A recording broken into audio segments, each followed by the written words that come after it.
Good morning મારા વાલા વિદ્યાર્થી મિત્રો. અર્પણ ઇન્ટરનેશનલ સ્કૂલ ધોરણ 10 પાઠ 7 કેલ્સીમાં વિધેય પાઠ 1. વિદ્યાર્થી મિત્રો, આપણે આના પહેલાંના ચેપ્ટરમાં આપણે પાઠમાં ભણી ગયા કે સ્પ્રેડશીટનો કેવી રીતે ઉપયોગ થાય છે. બરાબર. આ જે ચેપ્ટર છે, આ જે તમારો પાઠ છે, આ પાઠમાં બી સ્પ્રેડશીટની અંદર જ આપણે કામ કરવાનું છે. આની અંદર આપણે કઈ રીતે ગાણિતિક, પછી તારીખ, સમય કઈ રીતે આપણે દેખી શકીએ, એનો ઉપયોગ કઈ રીતે થાય છે, એ આપણે માહિતી મેળવવાની છે. તો વિદ્યાર્થી મિત્રો, ચલો આપણે દેખીએ કોની સાથે? મિતેશ સર સાથે. સ્પ્રેડશીટ. તો વિદ્યાર્થી મિત્રો, સ્પ્રેડશીટ તો તમને ખબર જ છે, બરાબર, કે શું છે, કેમ કે આપણે આના પહેલાંના પાઠમાં ભણી ગયા છીએ. વાસ્તવિક વ્યવહારમાં જટિલ નિર્ણયો અને પુષ્કળ પ્રમાણમાં ડેટાનું વિશ્લેષણ કરવાનું હોય, આ પ્રકારની કામગીરીમાં માત્ર ડેટા અને સરળ ગાણિતિક પદાવલીઓનો જ ઉપયોગ કરવો પૂરતો નથી. તો વિદ્યાર્થી મિત્રો, જો આપણે સ્પ્રેડશીટની અંદર છે ને કે ડેટા નાખવાનો નથી આપણે, બરાબર. જેમ કે તમે લોકો એક્સેલમાં તમે લોકોએ કામ કર્યું છે, બરાબર.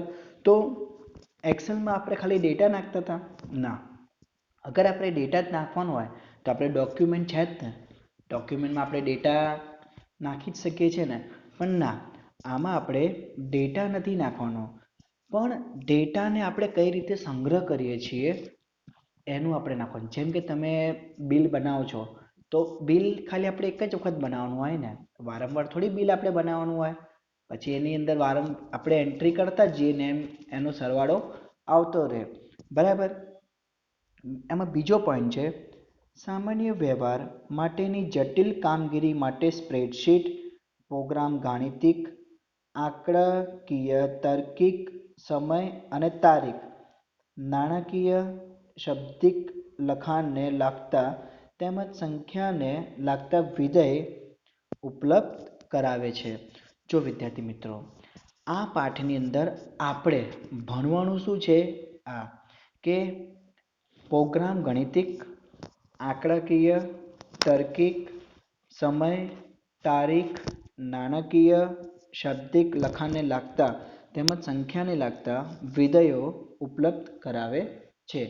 તો વિદ્યાર્થી મિત્રો, હું તમને એક એક્ઝામ્પલ નાનું આપું છું કે તમે બહાર માર્કેટમાં ગયા, બરાબર.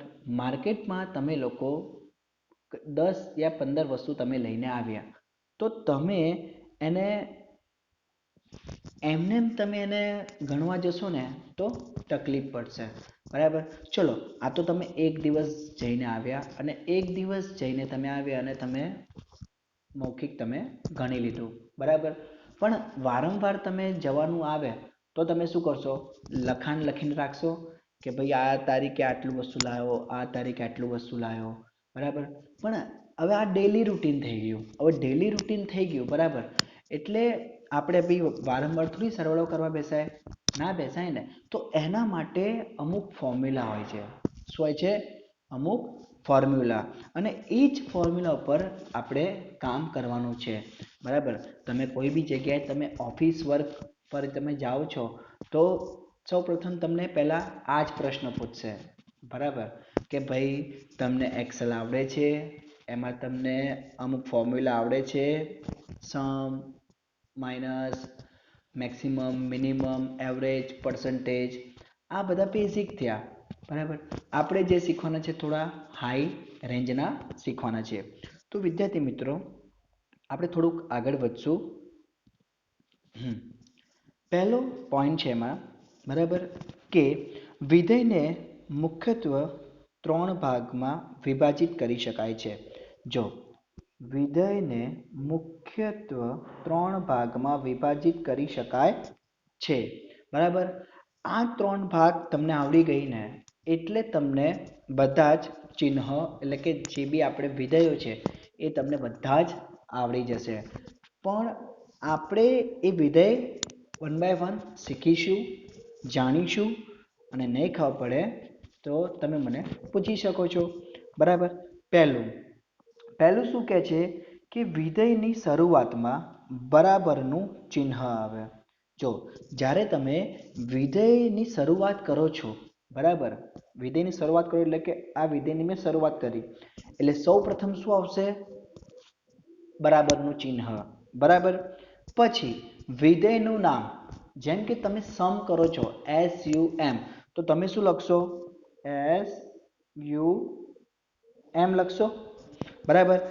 જો સૌ પ્રથમ બરાબરની આવી, પછી વિધેયનું નામ આવ્યું. અને ત્રીજો ભાગ છે એનો કે કૌંસમાં એક અથવા વધારે વિધેયના ચલ એટલે કે આર્ગ્યુમેન્ટ્સ આપણે લખવાના. જેમ કે મેં ઇક્વલ્સ ટુ એટલે કે બરાબર સમ લખ્યું, અને પછી મારે જેને સમ કરવું છે એટલે કે મારે જેનો સરવાળો કરવો છે એના હું શું કરીશ? આર્ગ્યુમેન્ટ્સ લખીશ. બરાબર ને? હું શું લખીશ? એના આર્ગ્યુમેન્ટ્સ લખીશ. જેમ કે A થી લઈને B સુધી છે તો A1 B1 A1 A2 A3 A4, તો આ બધાનો શું થશે? એક સરવાળો થશે. બરાબર વિદ્યાર્થી મિત્રો? પછી આપણે નીચે આવીએ તો પોઈન્ટ ઉપર કે ઘણી વખત વિધેય અને સૂત્રો સાથે વત્તા શેના? જો ઘણી વખત વિધેય અને સૂત્રો સાથે વત્તા ચિહ્નને પ્રચાલક ઓપરેટર તરીકે ઉપયોગમાં લેવામાં આવે છે. બરાબર. અમુક ફેરી તમે લોકો અંદર કામ કરશો, બરાબર, તો સાથે આપણે કોને? વત્તાને બી અમુક ફેરી આપણે લેવું પડતું હોય છે. વત્તા એટલે શું? સરવાળા. બરાબર. તો અમુક ફેરી અમુક વિધેયમાં વત્તાનો બી ઉપયોગ થાય છે. બરાબર વિદ્યાર્થી મિત્રો? પછી આપણે બીજો પોઈન્ટ દેખીએ તો વિધેયને સાદા લખાણથી જુદું પાડવા માટે પૂર્વક તરીકે બરાબર ચિહ્નનો વાપરવાની પ્રણાલી અમલી બની છે. એટલે જો વિધેયને સાદા લખાણથી એટલે જે સાદું લખાણ આપણે કરીએ ને એનાથી જુદું પાડવા માટે પૂર્વક તરીકે, કોના તરીકે? પૂર્વક તરીકે બરાબર, જેનું નિશાની બરાબર ચિહ્ન વાપરવાની પ્રણાલી અમલી બની છે. તો વિદ્યાર્થી મિત્રો, આ વિધેયને મુખ્યત્વે 3 ભાગ વિભાજિત કરી શકાય છે એ આપણે દેખ્યા. બીજું કે આપણે વિધેય સાથે અમુક વખત વત્તાનો બી આપણે ચિહ્નનો ઉપયોગ કરવો પડશે, અને વિધેયને સાદા લખાણથી જુદા પાડવા માટે પૂર્વક તરીકે બરાબર ચિહ્નનો વાપરવાની પ્રણાલી અમલી બની છે. બરાબર વિદ્યાર્થી મિત્રો? હવે આપણે એનું ઉદાહરણ દેખીએ છીએ. તો ઉદાહરણ દેખો, એને લખવાની પદ્ધતિ કે કઈ રીતે લખાય છે. તો ઉદાહરણ ઇક્વલ્સ ટુ એટલે કે બરાબર, બરાબર એટલે કે શરૂઆતનું બરાબર ચિહ્ન, તો શરૂઆતનું બરાબર ચિહ્ન અહીંયા જો આવી ગયું. બરાબર. પછી વિધેયનું નામ, તો વિધેયનું નામ શું છે? સમ. વિધેયનું નામ શું છે? સમ. અને પછી કૌંસમાં એક અથવા વધારે વિધેયના ચલ એટલે કે આર્ગ્યુમેન્ટ્સ, તો જો આ શું છે? આર્ગ્યુમેન્ટ્સ છે. એટલે કે બરાબર સમ A1 થી લઈને A10 સુધી. બરાબર એટલે કે બરાબરનું ચિહ્ન, સમ એટલે સરવાળો. મારે કોનો સરવાળો કરવાનો છે? તો A1 થી કોના સુધી? A4 સુધી. જો મારે અહીંયા 4 સુધી જ છે એટલે મેં 4 સુધી જ લીધું. બરાબર. અગર તમારે 10 સુધી હોય તો તમે 10 સુધી લેજો. બરાબર ને? જો મારે A1 થી A4 સુધીનું એટલે કે અહીંયા જેટલા બી હશે એ બધા શું થશે? સરવાળા થશે. જો હું તમને દાખલા તરીકે તમને હું બતાવું છું.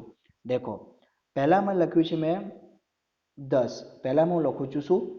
10 લખું છું. બરાબર? 10. બીજામાં લખું છું 20. ત્રીજામાં લખું છું 30. બરાબર. તો મેં 3 લીધા છે. એક સેકન્ડ. હા, એટલે મેં કેટલા લીધા છે? 3 લીધા. જો પહેલાં 10 લીધું, પછી 20 લીધું, અને પછી મેં 30 લીધું. બરાબર. હવે મારે શું કરવું છે? 10 20 અને 30નો મારે સરવાળો કરવો છે. શું કરવું છે? મારે સરવાળો કરવો છે. તો સરવાળો હું કઈ રીતે કરીશ? જો પહેલાં તો શું લખીશ? બરાબરનું ચિહ્ન, એટલે બરાબરનું ચિહ્ન લીધું મેં. પછી હું શું કરીશ? સરવાળો કરવો છે. સરવાળામાં શું આવશે? સમ આવશે. શું લખીશું? સમ લખીશ. બરાબર. હવે બરાબરનું જો બરાબર ચિહ્ન લઈ લીધું, સમ એટલે કે વિધેયનું નામ લઈ લીધું. હવે આપણે શું લખશું? આર્ગ્યુમેન્ટ. તો આર્ગ્યુમેન્ટ કેવી રીતે લખીશ? જો મારું એ છે કોના ઉપર છે? 1 ઉપર છે. તો હું શું લઈશ? A1. બરાબર. મારું કોના પર છે? A1 ઉપર છે, તો મેં A1 ઉપર લઈ લીધું. અને મારું 30 કોના પર છે? 4 ઉપર છે, તો અહીંયા શું લઈશું? A4. બરાબર. અને પછી બ્રેકેટ પૂરું. અને પછી શું દબાવવાનું આપણે? Enter click. એન્ટર ક્લિક કરી દેશો.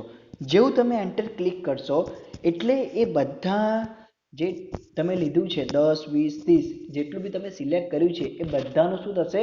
સરવાળો આવી જશે. આ ખાલી હવે એક જ વખત કરવાનું. આપણે એક જ વખત ખાલી ફોર્મ્યુલા નાખવાનું.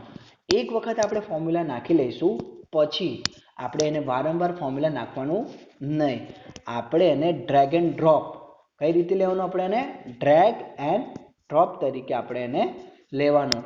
જેમ કે એક કોલમ પર આપણને આન્સર મળી ગયો છે, તો આપણે બીજી બધી જગ્યાએ મૂક્યું છે. જેમ કે 30 હતું તો 40, 50, 60. તો 40, 50, 60 ને પાછું એ રીતે આપણે કરવા નહીં જવાનું. આપણે એને શું કરવાનું? જે પહેલી આપણે જે લીધેલી છે એને ડ્રેગ એન્ડ ડ્રોપ કરીને આપણે લઈ લેવાનું. બરાબર વિદ્યાર્થી મિત્રો? તો વિદ્યાર્થી મિત્રો, હું એવું ઈચ્છું છું કે તમને આમાં ખબર પડી હશે, અને ખબર ના પડી હોય તો તમે મને પૂછી શકો છો. હવે આપણે એની જ અંદરનું એક ફંક્શન આજે આપણે શીખશું. કયું છે? ગાણિતિક. કયું છે? ગાણિતિક વિધેયો, એટલે કે મેથેમેટિકલ ફંક્શન. કયું છે? ગાણિતિક વિધેયો એટલે કે મેથેમેટિકલ ફંક્શન. તો એમાં આજે આપણે પહેલો પોઈન્ટ આ રીતે 40-50 પોઈન્ટ છે. બરાબર. મેક્સિમમ આપણે એમાંથી 30-40 તો આપણે શીખવાના જ છે. આ એનો એક પહેલો પોઈન્ટ છે. આપણે પહેલો પોઈન્ટ આજે આપણે ભણીશું. બરાબર વિદ્યાર્થી મિત્રો?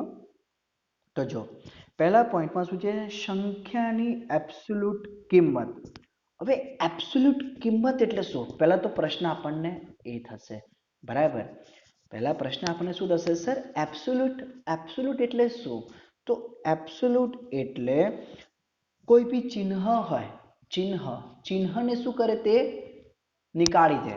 બરાબર. જેમ કે હું તમને એક એક્ઝામ્પલ બતાવું છું, -13. બરાબર. હવે જ્યારે હું વિધેય લઈશ, કયું? એબ્સોલ્યુટનો વિધેય લઈશ, તો શું થશે? મારી જે ચિહ્ન છે એ નીકળી જશે. બરાબર વિદ્યાર્થી મિત્રો? તો આપણે દેખીએ આગળ. એમાં જ આપણે દેખીએ. જો સૌ પ્રથમ વિધેયનું નામ. તો વિધેયનું નામ શું છે? ABS. તમારે કઈ રીતે લખવાનું છે? એબ્સોલ્યુટ આખું નહીં લખવાનું. તમારે શું લખવાનું? ખાલી ABS. બસ આટલું જ લખવાનું. બરાબર. બીજું, વિધેયનો પ્રકાર કયો છે? તો વિધેયનો પ્રકાર ગાણિતિક વિધેય છે. બરાબર. વિધેયનો પ્રકાર કયો છે? તો ગાણિતિક વિધેયો છે, એટલે કે મેથેમેટિકલ ફંક્શન. બરાબર. ત્રીજું, વાક્ય રચના. તો વાક્ય રચના આપણે એને કઈ રીતે લખાય? જો મેં તમને કીધું ને કે પહેલા સૌ પ્રથમ શું કરવાનું? આપણે બરાબરનો ચિહ્ન કરવાનો, પછી એ વિધેયનું નામ ABS, આ વિધેયનું નામ લખ્યું મેં, અને પછી બરાબર કે n સંખ્યા એટલે તમે કોઈ બી લઈ શકો છો. બરાબર. આ n સંખ્યા એટલે કે તમે 13 લઈ શકો, 15 લઈ શકો, 20 લઈ શકો, 30 લઈ શકો, 40, 1000, 2000. એ ડિપેન્ડ્સ તમારા ઉપર કરે છે. એ ડિપેન્ડ્સ આપણા યુઝર પર જ કરતું હોય છે કે આપણે એને કઈ રીતે આપણે એને લઈએ છીએ. બરાબર વિદ્યાર્થી મિત્રો? તો હવે આપણે એનો ઉપયોગ દેખીએ. તો ઉપયોગમાં ઋણ સંખ્યામાંથી ઋણ ચિહ્નને દૂર કરવા માટે, એટલે કે સંખ્યાને ધન કિંમતમાં ફેરવવા માટે ABS વિધેયનો ઉપયોગ કરવામાં આવે છે. જો વિદ્યાર્થી મિત્રો, મેં હમણાં જ તમને કીધું ને કે એબીએસ નો ઉપયોગ આપણે શેના માટે કરીએ છીએ? એબીએસ નો ઉપયોગ આપણે શેના માટે કરીએ છીએ કે કોઈ બી ઋણ કિંમત એટલે ઋણ સંખ્યા હોય અને ચિહ્નને શું કરે છે? દૂર કરે છે અને ઘન સ્વરૂપમાં કિંમતને ફેરવે છે, એને એબીએસ નો વિધેય ઉપયોગ કરવામાં આવે છે. એટલે એબીએસ નો ઉપયોગ કઈ રીતે થાય છે, શેના દ્વારા થાય છે તમને ખબર પડી ગઈ હશે કે એબીએસ નો ઉપયોગ ચિહ્નને દૂર કરવા, તેના ચિહ્નને દૂર કરવા અને ગણ કિંમતમાં ફેરવવા માટે થાય છે. બરાબર વિદ્યાર્થી મિત્રો? હવે વિદ્યાર્થી મિત્રો આપણે એનું ઉદાહરણ દેખશું. તો ઉદાહરણમાં છે, દેખો ધ્યાનથી દેખજો, ઉદાહરણ કઈ રીતે લખ્યું છે તમારે બી લખવાનું છે. બરાબર, હું તમને પૂછીશ, પછી એવું ના કહેતા સર મને ખબર જ નહોતી ને હું તો ભૂલી ગયો તો ને બધા બહાના આપણે નથી જોતા. જો એનું ઉદાહરણમાં શું લખ્યું છે કે બરાબર ABS બ્રેકેટમાં -13. બરાબર, જો ઉદાહરણમાં કઈ રીતે લખ્યું છે કે બરાબરનું ચિહ્ન પછી ABS બરાબર બ્રેકેટમાં શું છે? -13. તો જો આ જે માઇનસની જે નિશાની છે, બરાબર, જે બાદ બાકીની નિશાની છે, આપણે અગર બરાબર ABS આપણે લઈશું, શું લઈશું આપણે ABS આપણે લઈશું ઇક્વલ્સ ટુ ABS આપણે લઈશું અને આપણે ચિહ્નને મૂકશું તો પરિણામ આપણને શું બતાવે છે? આપણે દેખીએ, જો પરિણામ આપણને શું બતાવ્યું? 13 બતાવ્યું. દેખો આ તમે દેખ્યું હશે કે જે બાદ બાકીની જે ચિહ્ન હતું એ શું થયું? નીકળી ગયું અને પરિણામમાં આપણને શું બતાવ્યું? 13 બતાવ્યું. એટલે તમે લોકો જ્યારે એક્સેલની અંદર નહીં પણ આપણે ઓફિસ જે છે ઓપન ઓફિસની અંદર જ્યારે તમે કામ કરો છો ત્યારે એની અંદર ઇક્વલ્સ ટુ ABS બ્રેકેટમાં -13 તમે લખશો એટલે અને તમે જેવું તમે એન્ટર દબાવશો એટલે તમને જવાબમાં શું મળશે? ચિહ્ન હટી જશે અને એકલું ખાલી 13 આવશે. અને જો કઈ રીતે લખવાનું છે એ બી હું તમને બતાવી દઉં છું. બરાબર, એટલે તમને કોઈ કન્ફ્યુઝન ના રહે. બરાબર, હા, પહેલા સૌ પ્રથમ ABS નું પૂરું નામ શું છે? જો ABS નું પૂરું નામ એબ્સોલ્યુટ છે. ABS નું પૂરું નામ શું છે? ABS નું પૂરું નામ એબ્સોલ્યુટ છે. આ પરીક્ષામાં પૂછાય એવો જ પ્રશ્ન છે એટલે તમારે સારી રીતે યાદ કરી લેવાનું. બરાબર, હું તમને વારંવાર પૂછતો રહું છું કે તમને જ્યાં બી ખબર ના પડે ત્યાં તમે મને પૂછજો. બરાબર વિદ્યાર્થી મિત્રો? હવે આપણે એનો બીજો પોઈન્ટ દેખીએ કે ABS વિધેય શૂન્ય અને ઘન સંખ્યામાં કોઈ પણ પ્રકારનો ફેરફાર કરતું નથી. બરાબર, જો શું કહેવામાં આવ્યું છે કે ABS વિધેય શૂન્ય અને ઘન સંખ્યામાં કોઈ પણ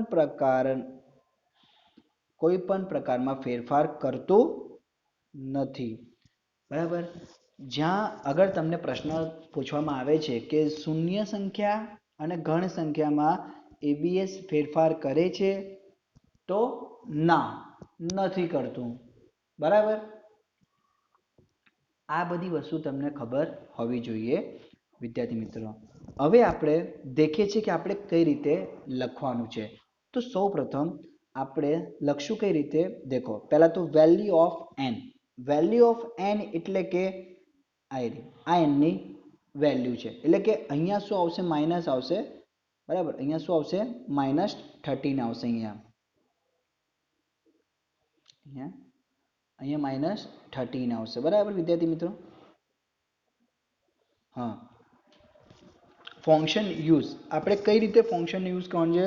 તો બરાબર ABS મારું C1 મેં એટલે લખ્યું છે કે જેમ કે મારું C1 માં છે. બરાબર, એટલે મેં C1 લખ્યું છે. તમને ખબર છે આપણે કેવી રીતે લેવાનું છે? અગર A ઉપર હોય તો A1, અગર B ઉપર હોય તો B1, અગર C ઉપર હોય તો C1. જો તમને મૂંઝવણ ના થાય હું તમને બતાવી દઉં છું એક વખત. અહીંયા મારી સંખ્યા છે, બરાબર, અહીંયા મારી સંખ્યા છે 13. જો તમને બતાવું છું, અહીંયા મારી સંખ્યા કઈ છે 13. તો મારી સંખ્યા કઈ જગ્યા પર છે? અહીંયા છે ને, એ ઉપર. એટલે હું શું લઈશ? A1 લઈશ. એટલે હું શું લઈશ? A1 લઈશ. બરાબર વિદ્યાર્થી મિત્રો, શું લઈશ? A1. કેમ કે મારે A1 ની અંદર મારે ઘટાડવું છે ને, એટલા માટે. બરાબર, એટલે મેં મારામાં અહીંયા C1 છે, એટલે મેં C1 લીધેલું છે. અને વેલ્યુ ઓફ ABSN, એટલે તમને પરિણામમાં શું મળશે કે જે માઇનસ હતું એ માઇનસ તમારે અહીંયા માઇનસ જે હતું એ નીકળી જશે અને પરિણામમાં તમને એકલું 13 મળશે. શું મળશે? પરિણામમાં તમને એકલું અહીંયા 13 મળશે. બરાબર વિદ્યાર્થી મિત્રો, આ આપણું એક એબ્સોલ્યુટ કિંમત શોધવાનું એક ફોર્મ્યુલા હતું.